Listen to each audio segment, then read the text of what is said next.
Hello दोस्तों, welcome to Vidya home. आज हम आपके लिए लॉ ऑफ टोट का बहुत खास topic volenti non fit injuria लेकर आए हैं। इसके बारे में हम आपको बताएंगे कि ये होता क्या है, इसकी सीमाएं क्या क्या क्या हैं और इसके महत्वपूर्ण वाद कौन कौन से हैं। तो चलते जानते हैं इसके बारे में, जिसको हिंदी में अनुज्ञप्ति का सिद्धांत भी कहते हैं। अनुज्ञप्ति का सिद्धांत का अर्थ है कि ऐच्छिक कार्य करने से अपकृत्य दायित्व नहीं होता। यदि कोई व्यक्ति किसी कार्य करने की स्वीकृति देता है और परिणाम स्वरूप उसको हानि हो जाती है, तो वे उसके लिए किसी और को उत्तरदायी नहीं ठहरा सकता। इसलिए ये सहमति से किया गया कार्य कहलाता है। यदि वादी ने अपने अधिकारों का त्याग कर दिया है, तो व्यक्ति अधिकारों के लिए नुकसान होने पर लाभ का दावा नहीं कर सकता। स्मिथ बनाम वेकर 1819 के वाद में निर्णय दिया गया था कि जब वादी खुद घटना को बुलाता है या घटना खुद उसकी सहमति से घटती है, तो वे क्षति कानून की नज़र में वाद योग्य नहीं होती।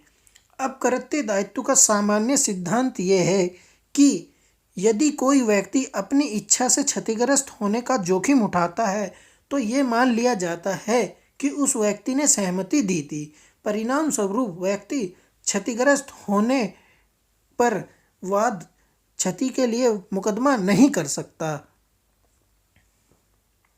शर्त यह है कि सहमति स्वतंत्र रूप से दी गई हो और प्रत्यक्ष या अप्रत्यक्ष रूप से दी गई हो और गलत उद्देश्य के लिए न हो। सामान्य के अनुसार यदि किसी व्यक्ति ने अपनी इच्छा से अपने अधिकार को त्याग दिया है, तो वे फिर उस अधिकार का लाभ नहीं उठा सकता। इस सिद्धांत के प्रयोग दो रूप में होते हैं। ये सिद्धांत ऐसे कार्यों में लागू होता है जो जानबूझकर सहमति के साथ किए जाते हैं और वादी जानता है कि इस काम में खतरा है और खतरे को जानते हुए भी वादी हानि सहन करने के लिए राजी हो जाता है।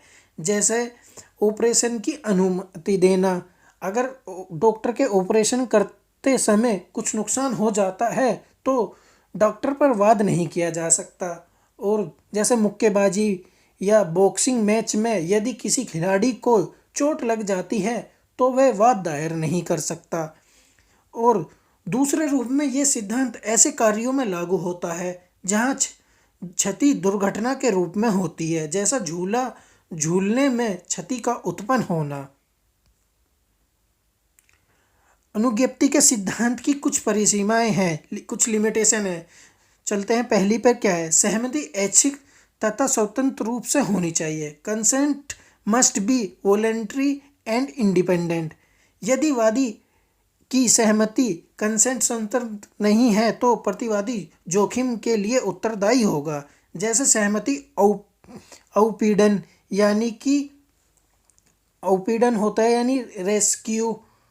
जैसे औपीड़न होता है कोअर्शन, मिथ्या व्यपदेशन, मिस रिप्रेजेंटेशन, असंभ्यक प्रभाव, एंड्यू इन्फ्लुएंस या भूल मिस्टेक से हासिल की गई है, तो सिद्धांत लागू नहीं होगा। यदि कोई व्यक्ति पागल हो या नाबालिग हो, तो ऐसे व्यक्ति के माता पिता या उसकी देखरेख करने वाले संरक्षक गार्जियंस की सहमति होना काफ़ी होता है। दूसरी इसकी लिमिटेशन है, जोखिम का विधि ज्ञान होना आवश्यक ही नहीं, बल्कि सहमति भी आवश्यक है। Knowledge of risk is not sufficient but consent also necessary. जोखिम के बारे में केवल ज्ञान का होना काफ़ी नहीं है, बल्कि जोखिम उठाने की सहमति भी दी गई हो, नहीं तो अनुज्ञप्ति का सिद्धांत लागू नहीं होगा। उदाहरण के लिए, जैसे स्मिथ बनाम वेकर वाद में वादी पत्थर काटने का काम करता था और उसके ऊपर से पत्थर से लदी गाड़ी गुजरती थी। एक गाड़ी से पत्थर का टुकड़ा गिर के नीचे गिरा और वादी क्षतिग्रस्त हो गया।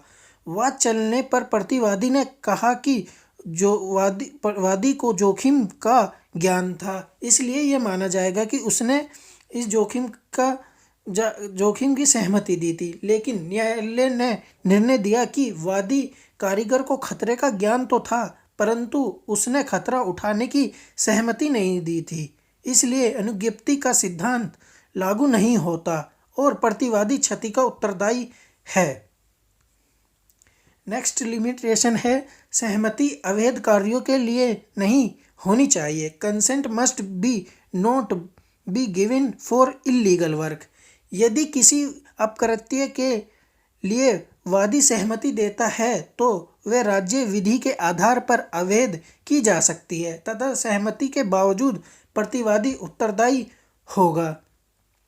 उपेक्षा के नेक्स्ट लिमिटेशन है उपेक्षा के मामलों में यह सिद्धांत लागू नहीं होता। It is not applicable in case of negligence. सहमति देने के बावजूद यदि जोखिम प्रतिवादी की उपेक्षा की वजह से हुआ है तो यह सिद्धांत लागू नहीं होता। अर्थात यदि प्रतिवादी खुद की उपेक्षा का दोषी है तो वे वादी की सहमति को अपने बचाव का आधार नहीं बना सकता। लास्ट लिमिटेशन है इसकी बचाव के मामले में ये सिद्धांत लागू नहीं होता। It is not applicable in case of rescue cases. बचाव के मामलों में वादी अपनी इच्छा से प्रतिवादी को खतरे से बचाने का जोखिम उठाता है और उसी समय वादी को नुकसान हो जाता है तो प्रतिवादी उत्तरदायी होगा। अक्सर बचाव के मामले में ये सिद्धांत लागू नहीं होता। उदाहरण के लिए पहला उदाहरण इसका समझते हैं। हेनिस बनाम हार्वुड केस के मामले में प्रतिवादी ने 2 घोड़ों की गाड़ी बिना चालक के रास्ते में छोड़ दी और एक नटखट बालक ने घोड़े पर ईंट फेंक दी जिससे घोड़े दौड़ने लगे। इसमें वादी पुलिस वाला था जो लोगों को चोट से बचाने के लिए घोड़ों को नियंत्रण करने लगा, लेकिन ये करते वक्त वो खुद जख्मी हो गया।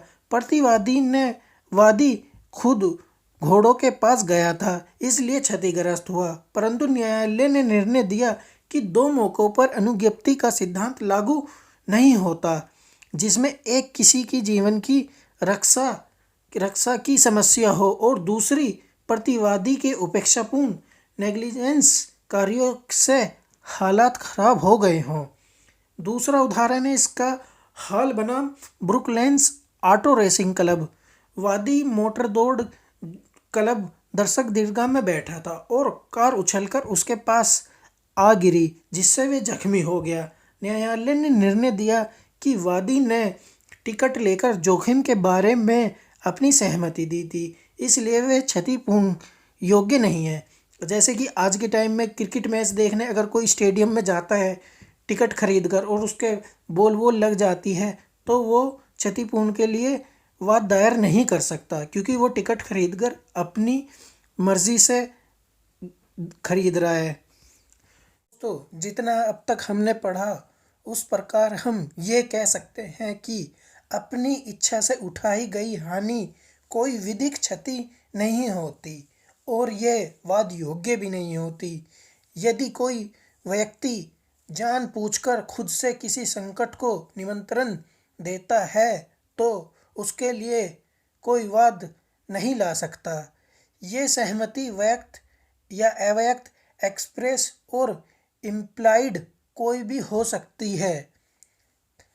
दोस्तों, अगर आप लॉ सब्जेक्ट से संबंधित वीडियो और नोट्स के लिए vidyahome.com पर विजिट कर सकते हैं, जिसका लिंक आपको वीडियो के डिस्क्रिप्शन में भी मिल जाएगा। मिलते हैं नेक्स्ट वीडियो में।